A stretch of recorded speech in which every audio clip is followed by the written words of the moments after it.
tidur setelah sholat subuh. Ini lazim ya, ini sangat lazim sekarang, zaman sekarang dilakukan, tapi tidak lazim ketika zaman Nabi dan para sahabat. Ada seorang anak, seorang murid bertanya kepada gurunya, "Wahai guru, wahai syekh, apa rupanya salahnya kalau kita tidur setelah subuh? Toh tadi malam aku sudah sholat tarawih, tadi malam aku sudah tadarus, tadi malam aku sudah i'tikaf, tadi malam aku sudah bermuhasabah sampai menangis, dan kemudian sekarang dilanjutkan sholat subuh. Lantas apa rupanya salahnya tidur setelah sholat subuh? Sementara badan kita butuh istirahat, syekh. Badan kita lelah, kita butuh istirahat." Kemudian sang guru tersenyum tipis mendengar pertanyaan sang murid. Karena senyum tipis sang guru itu, maka sang murid semakin gelisah. "Kenapa engkau tersenyum ya syekh? Kalau pertanyaanmu aku balik," kata syekh, "izinkan aku bertanya kembali kepadamu. Seandainya ada orang besar, orang pembesar, orang hebat yang mau memberikan kamu hadiah yang paling besar," kata syekh, "memberikan hadiah yang sangat besar di pagi hari, di pagi-pagi buta, dia sudah capek membawa hadiah besar, hadiah yang gak pernah kau bayangkan, datanglah ke rumahmu, lantas kau sambut dia, kau sambut tamu yang agung itu, kau buka pintunya, lantas kau tutup kembali di depan wajahnya. Apa kira-kira perasaan orang yang besar itu yang sudah capek-capek membawa hadiah kepadamu?" Maka sang murid berjawab, "Ya, mungkin dia kecewa, mungkin dia marah, ya, mungkin sedih." Itulah jawaban dari muridnya. Kemudian kata syekh, "Bagaimana kalau yang datang itu Rasulullah SAW? Bagaimana kalau yang datang itu Nabi yang datang kepadamu pagi-pagi membawa satu hadiah yang besar? Kenapa mesti Rasulullah ya syekh? Kenapa mesti Nabi yang datang kepadamu?" Karena Nabi bukan sekali dua kali mendoakan umatnya, memberikan, merayu kepada Allah, merayu Rabbnya. Apa kata Nabi? "Allahumma barik li ummati fi bukuriha. Allahumma barik li ummati fi bukuriha." Ya Allah, berikanlah keberkahan kepada umatku fi bukuriha, di pagi-pagi hari itu. Bukan sekali dua kali Rasulullah mendoakan kita umatnya. Seakan-akan Rasulullah ingin menjelaskan bahwa fajar yang datang itu, itulah hadiah untuk kita umatnya. Makanya setiap cahaya yang masuk, setiap hembusan angin yang masuk ke jendela, ke celah-celah pintumu, itulah hadiah untukmu, untuk kita umatnya. Kata Imam Ahmad bin Hanbal bahwa tidur setelah sholat subuh itu racun. Sesungguhnya tidur setelah sholat subuh itu racun, bagaikan racun. Imam Ahmad bin Hanbal sangat membenci orang yang melakukannya. Sama seperti membenci kebodohan menurut Imam Ahmad bin Hanbal. Ada sebuah kisah, kisah ini lemah memang, tapi pesannya sangat dahsyat. Suatu ketika ada Umar bin Khattab ini melihat ada orang yang tidur setelah subuh di masjid, ditendangnya sama Umar bin Khattab ini. Dan menurut kisah itu bahwa selama hidup Umar bin Khattab tidak pernah mendatangi orang yang tidur yang tadi ditendang di masjid itu.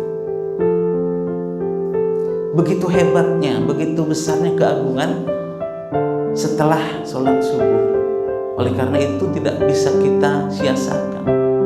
Sedih rasanya ya, ketika Rasulullah mendoakan kita merayunya, lantas kita dengan santai untuk tidur.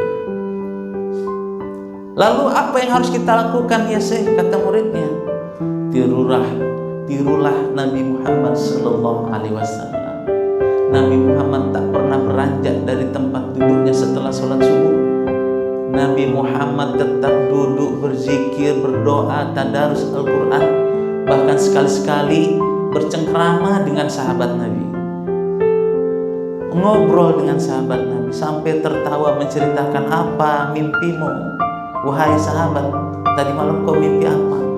Tersenyumlah, berbincang-bincang, tertawa baginda Nabi Muhammad sampai dengan waktu syuruk, sampai tergelincirnya matahari, kemudian sholat 2 rakaat. Itulah yang dilakukan Nabi Muhammad SAW.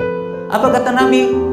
Maka pahalanya sama seperti pahala orang yang haji dan umroh. Tamat sampai 3 kali. Apa kata Rasulullah? Sempurna, sempurna, sempurna. Sempurna, Pak.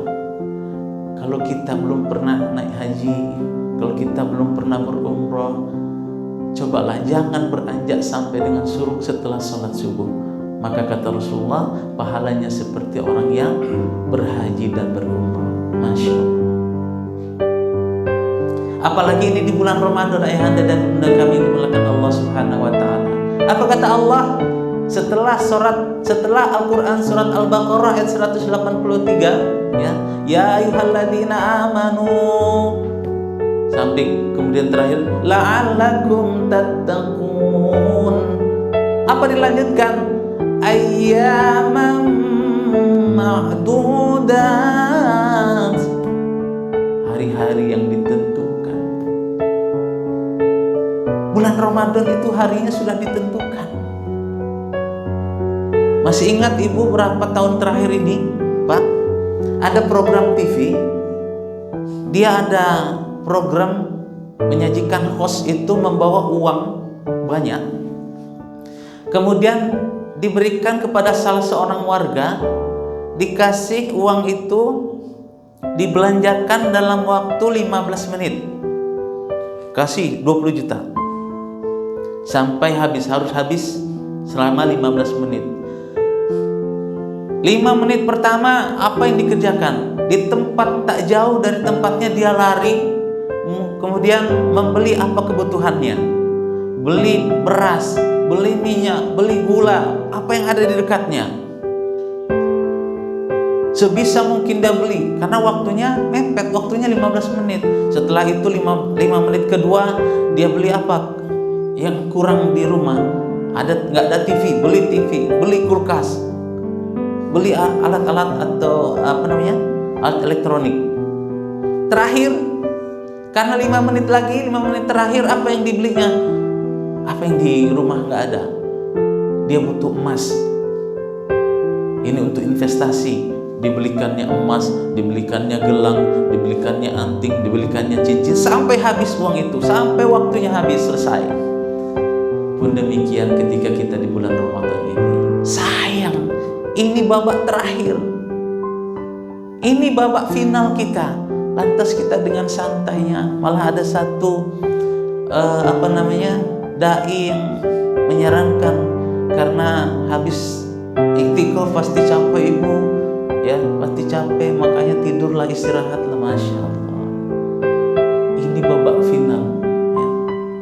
Keliru nampaknya kalau ada program setelah sholat subuh, karena ada iktikaf maka dianjurkan untuk tidur, istirahat. Masya Allah, subhanallah, ya.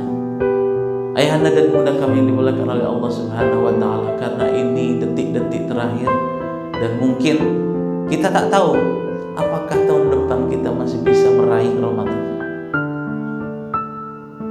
Jangankan ayahanda dan bunda kami yang dimuliakan Allah Subhanahu wa Ta'ala, yang duduk di depan seperti ini belum tentu juga kita bisa bertemu. Jangan-jangan ini Ramadan terakhir untuk kita, ya. Banyak tahun lalu mungkin masih kita berjumpa kawan di masjid atau di musola ini, masih kita berjumpa dengan tetangga kita, masih berjumpa dengan saudara kita. Tapi tahun ini tak ada lagi, tak ada yang menjamin tahun depan kita bisa bersama lagi. Oleh karena itu, ayahanda dan bunda kami yang dimuliakan Allah Subhanahu wa Ta'ala, walaupun ini pesannya khusus untuk Ramadan, tapi setelah Ramadan, insya Allah amalan yang dicontohkan oleh Nabi Muhammad SAW ini masih bisa kita kerjakan setelah keluar kita dari bulan Ramadan. Demikian untuk memotivasi diri kita ini sebelum kita dan kemudian kita lanjutkan lagi pembahasan kita, cerita kita tentang sirah nabawiyah ini. Ayahanda dan ibunda kami yang dimuliakan Allah Subhanahu wa taala, kemarin kita sudah